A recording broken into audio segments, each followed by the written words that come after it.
Esse outro algoritmo tem por objetivo ter um vetor de 50 posições preenchido com números entre 1 e 50, né, e depois, através de uma função, estabelecer algumas condições, algumas alterações de valores do vetor. Eu vou começar então criando esse vetor e preenchendo ele com os valores que foi pedido.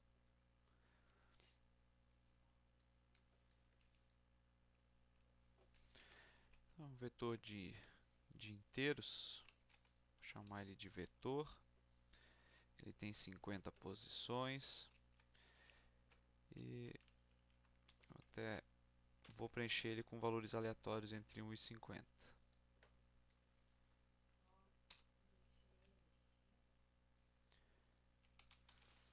Então, para isso eu vou fazer um laço de repetição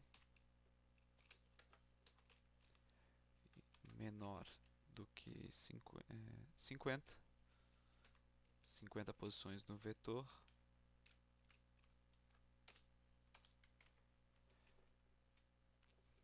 E para cada posição desse vetor, que é controlado então por essa variável i, eu vou atribuir um número aleatório.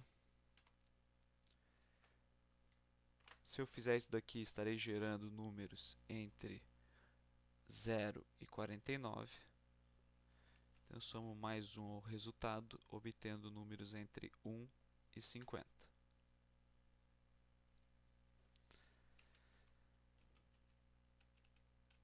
Vou fazer aqui uma função que não foi pedida, mas só para facilitar. Eu vou chamar ela de mostra vetor e ela recebe um vetor de qualquer tamanho e mais um parâmetro que será um número inteiro, que vai ser o tamanho desse vetor. E nesse exercício ele tem tamanho 50, eu já vou deixar definido como default 50, mas eu poderia mostrar vetor de qualquer tamanho. E aqui dentro eu vou percorrer esse vetor até 50 não, até o tamanho, cada posição do vetor, mostrando na tela esse vetor.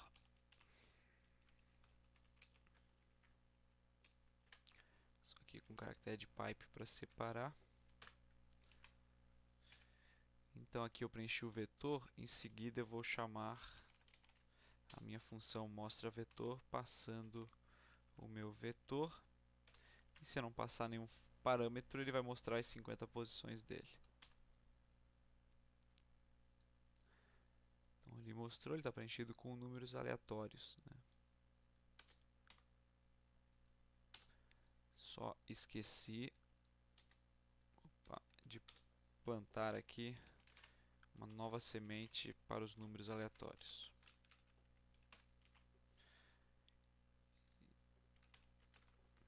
Vou testar ele um pouquinho menor. Aqui mostrou 10 posições do vetor.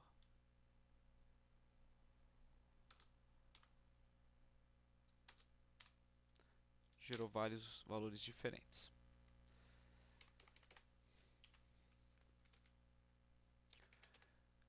Agora que eu tenho esse vetor preenchido, eu tenho que criar uma função que vai receber esse vetor e um valor. E de acordo com o valor, eu vou fazer modificações nesse vetor. Para obter esse valor, eu estou criando aqui uma nova variável inteira. Vou chamar de valor. E eu vou pedir para que o usuário digite um valor para ela.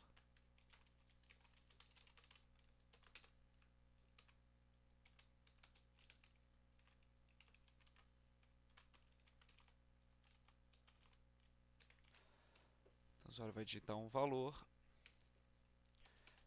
e eu irei chamar uma função,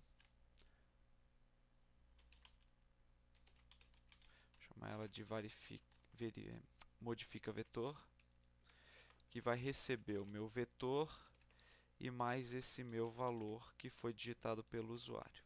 Então, recebe o vetor e um valor. Criando essa função, ela tem um retorno, ela não tem um retorno, né? A questão não pedia, então é um outro void. Vou chamar ele, a função já foi criada, né? Então é modifica vetor, que recebe o inteiro que será o meu vetor, e recebe um outro inteiro que é o meu valor. Vou chamar de valor mesmo. Agora eu tenho que me preocupar com os testes. O primeiro teste é se o valor que foi passado é par e menor do que 30, ou melhor dizendo, e maior do que 30, eu vou somar o valor do vetor, ou cada valor do vetor, com o valor que foi informado para a função. Então, o primeiro teste é esse. Se esse valor, se o resto da divisão desse valor por 2 for igual a zero, quer dizer que ele é par. E, se além de ser par, esse valor for maior do que 30,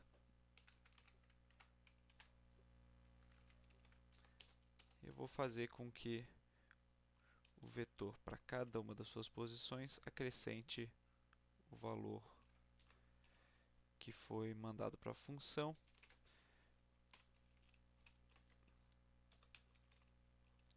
Quanto i menor do que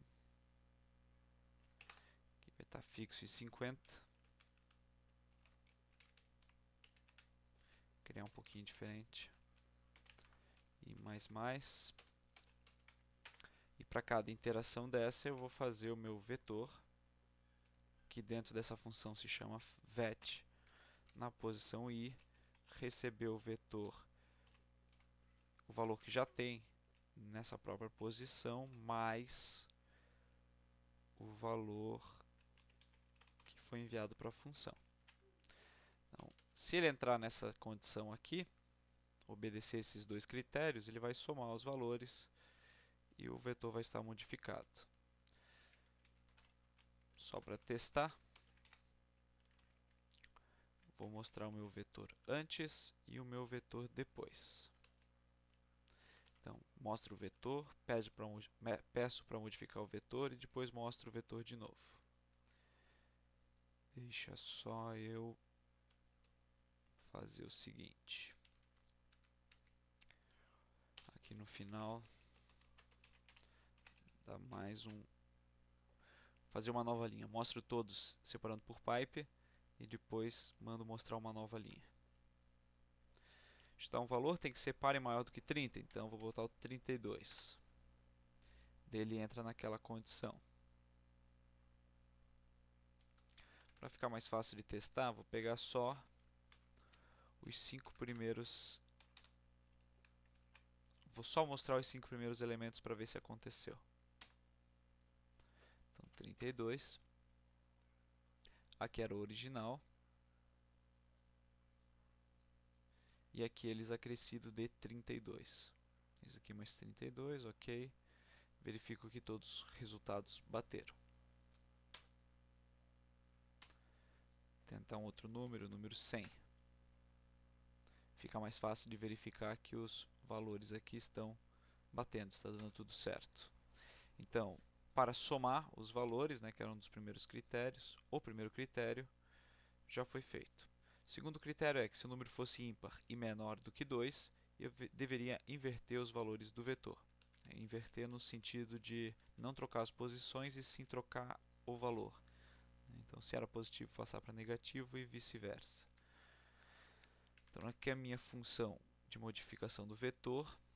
Se não cair nessa condição, ele poderia estar caindo nessa segunda. Se o valor, o resto da divisão por 2, for igual a 1, isso já quer dizer que é ímpar.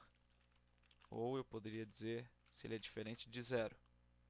As duas condições vão retornar, né, ou estariam determinando se o valor é ímpar.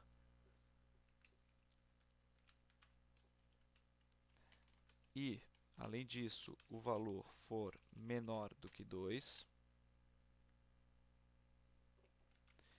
Então irei fazer essa inversão, que nada mais é do que percorrer novamente o laço de repetição aqui para cada posição do vetor, fazendo com que ela receba o que já tem lá, vezes menos 1.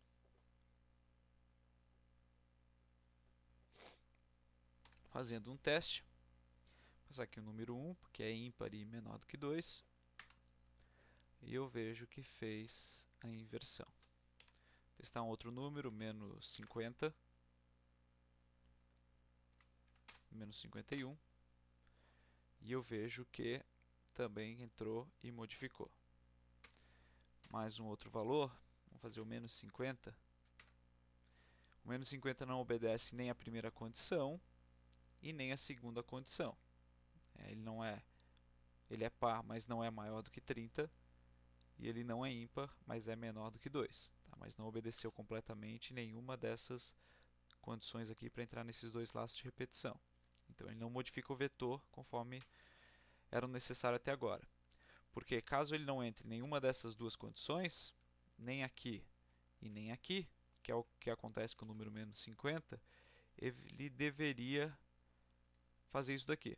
Né? Então, caso nenhuma das condições anteriores, os valores do vetor passam a possuir a raiz quadrada deles mesmos. Para fazer esse controle, então, se isso daqui acontecer, faça isso. Errei aqui. Se não, se. Porque eu não preciso fazer vários ifs. Se eu fizer vários ifs assim, esses dois ifs, eu vou estar perdendo desempenho. Eu vou verificar essa condição. Se for verdade, eu vou fazer isso e depois ainda vou verificar essa outra condição. Então, se é um desperdício, é melhor fazer aqui um else. De maneira que, se ele entrar nessa condição aqui, ele encerra, pula direto para cá, não precisa ficar fazendo novos testes. Então, se isso daqui acontecer, ele entra aqui. Se isso daqui não acontecer, ele vai tentar essa outra opção. Tentando essa outra opção, pode ser que seja verdade, então ele faz. Se não for, então ele não vai fazer nenhuma, não entrou nem nesse nem nesse. Mas então, se não entrou nenhuma das duas, deveria executar esse outro else aqui, que nem precisa de condição. Ou vai entrar aqui, ou vai entrar aqui, ou obrigatoriamente entra aqui. E se ele entrar aqui, percorro o meu vetor, trocando os valores do vetor por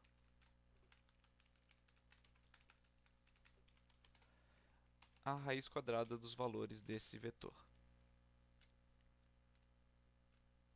Testando, deu um erro, ok, sqrt.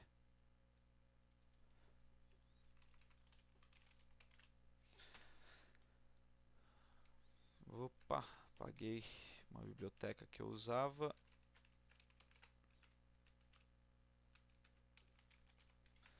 Adicionei a biblioteca. Agora, se eu colocar aqui o número 50, vai somar o 50 no resultado. Se eu colocar menos 21, né, vai simplesmente inverter os valores. E se eu colocar menos 50, vai fazer a raiz quadrada dos valores.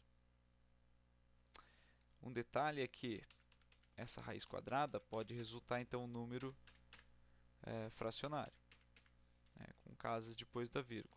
Por isso esse vetor, o melhor é que ele não seja mais de inteiros, porque ele pode ter valor não inteiro sendo atribuído a ele. Então deixa eu atualizar aqui. O valor é inteiro, mas meu vetor é de float. Aqui ele só recebe inteiros. Nessa modificação, talvez ele só seja modificado para inteiros, mas existe a opção de ele ser modificado para valores não inteiros. Então, vou considerar ele sempre sendo um float.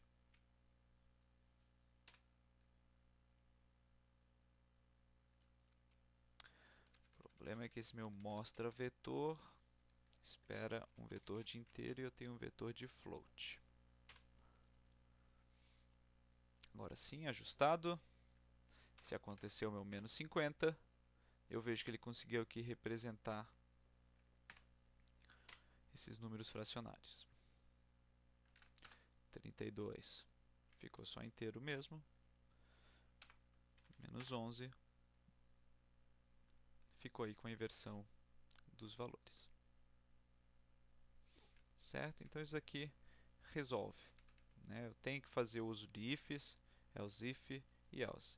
Então se acontecer essa condição, ele faz isso daqui e já pula direto para o final. Caso contrário, se ele não entrar aqui, ele vai testar se ele entra nessa condição. Se não entrou aqui e acabou entrando aqui, então, ao executar essas funcionalidades, encerra e acaba. Agora, se ele testou essa condição e não entrou, veio para cá, testou essa condição e não entrou, então ele vai fazer esse outro aqui, que é o que restou. É o que precisava, é o que foi determinado.